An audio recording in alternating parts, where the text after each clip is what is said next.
Hi friends, welcome to our channel. నువ్వుండే నా జతగా సీరియల్ నెక్స్ట్ ఎపిసోడ్లో ఏం జరగబోతోందో ఈ వీడియోలో చూసి తెలుసుకుందాం. హరివర్ధన్ మిథున మనసుని మార్చి తన ఇంటికి తీసుకెళ్తాడా? అసలేం జరిగింది అని తెలుసుకోవడానికి ఈ వీడియోని స్కిప్ చేయకుండా ఎండ్ వరకు చూసేయండి. మిథున తను వర్షంలో తడవడం వల్ల వణుకుతూ ఉంటుంది. ఆ తడిచిన చీరతో ఇబ్బంది పడుతూ ఉంటుంది. అప్పుడు మిథున ప్రమోదరిని తన పాత చీర ఏమైనా ఉంటే ఇవ్వమని అడుగుతుంది. అప్పుడు సూర్యకాంతం, చీర కావాలా, పట్టు చీర కావాలా, లేకపోతే ఫ్యాన్సీ చీర కావాలా అమ్మ నీకు అని మిథునతో వెటకారంగా మాట్లాడుతూ ఉంటుంది. అప్పుడు ప్రమోదరి, కాంతం నువ్వుండు, ఎందుకని అలా మాట్లాడుతున్నావు, ఇప్పుడు తనేమడిగిందని అని అంటుంది.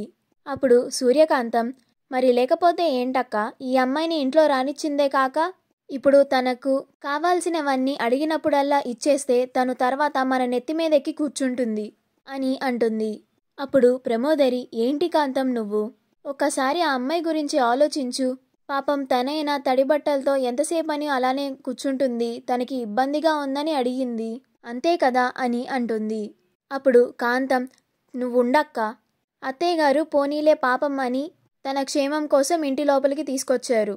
మావయ్య గారు కూడా అసలే చాలా కోపంగా ఉన్నారు. ఇప్పుడు ఈ అమ్మాయికి చీర ఇచ్చినట్టు తెలిస్తే మావయ్య గారు ఇంకా చాలా కోపడతారు. అనవసరంగా మనం మాటలు పడాల్సి వస్తుంది అని అంటుంది. అప్పుడు మిథున, మరేం పర్వాలేదక్క, మీరు ఇవ్వకపోయినా కానీ నేనేం అనుకోను. ఇలాగే కొంచెం సేపు కూర్చుంటే గాలికి ఈ చీర ఆరిపోతుందిలే అని అంటుంది. అప్పుడు సూర్యకాంతం, చూసావా అక్క, ఈ అమ్మాయి ఇప్పుడే వరుసలు ఎలా కలిపేసుకుంటుందో అని అంటుంది.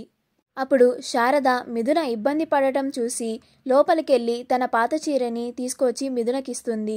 ఇదిగో అమ్మ, ఇది కట్టుకో, ఇది నా పాత చీరేలే, నువ్వు కట్టుకో అని అంటుంది. అప్పుడు మిథున, చాలా థ్యాంక్స్ అత్తయ్య గారు అని ఆ చీరని తీసుకొని మార్చుకోవడానికి ఒక పక్కకి వస్తుంది. ఈలోగా హరివర్ధన్ మిథున మనసుని ఎలాగైనా మార్చి తన ఇంటికి తీసుకెళ్లాలని సత్యమూర్తి గారి ఇంటి దగ్గరికి వస్తాడు. అప్పుడు హరివర్ధన్ ఇంటి లోపలికి వచ్చి, మిథునా, అమ్మ మిథున అని పిలుస్తూ ఉంటాడు.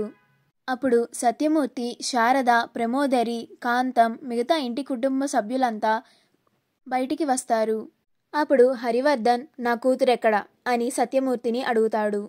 అప్పుడు సత్యమూర్తి, మీరెవరండి అని అడుగుతాడు.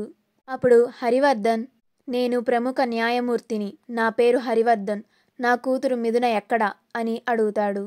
అప్పుడు శారద, లోపలుంది, చీర మార్చుకుంటుంది, కొంచెంసేపు ఆగండి అని అంటుంది. అప్పుడు హరివర్ధన్, ముందు నా కూతుర్ని నాతో పంపించండి అని అంటాడు. అప్పుడు సత్యమూర్తి, మీరు నిశ్చింతంగా మీ అమ్మాయిని ఇక్కడి నుంచి తీసుకెళ్ళిపోవచ్చు, దానికి మేము ఎవ్వరూ అడ్డుపడము అని అంటాడు. ఈలోగా మిథున అక్కడికి వస్తుంది. అప్పుడు మిథున, నాన్న మీరేంటిక్కడ అని అంటుంది. అప్పుడు హరివర్ధన్, నిన్ను తీసుకెళ్ళడానికి వచ్చానమ్మా మిథున, పద మన ఇంటికి వెళ్ళిపోదాం అని అంటాడు. అప్పుడు మిథున, నేనెక్కడికి రాను నాన్న, నేనిక్కడే ఉంటాను, ఇదే నా అత్తారిల్లు అని అంటుంది.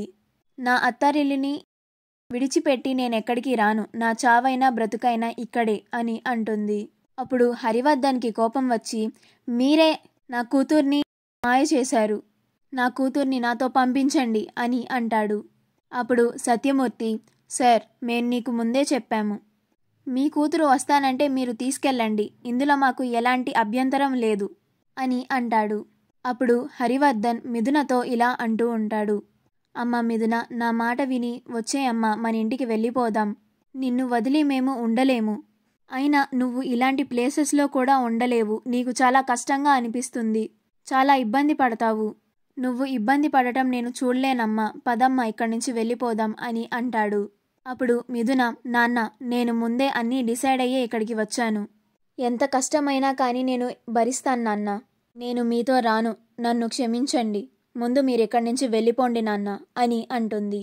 మా వీడియో కనుక మీకు నచ్చినట్లయితే లైక్ చేయండి, షేర్ చేయండి, మా ఛానల్ని సబ్స్క్రైబ్ చేసుకోండి, పక్కనే ఉన్న బెల్ ఐకాన్ని క్లిక్ చేయడం మాత్రం మర్చిపోకండి.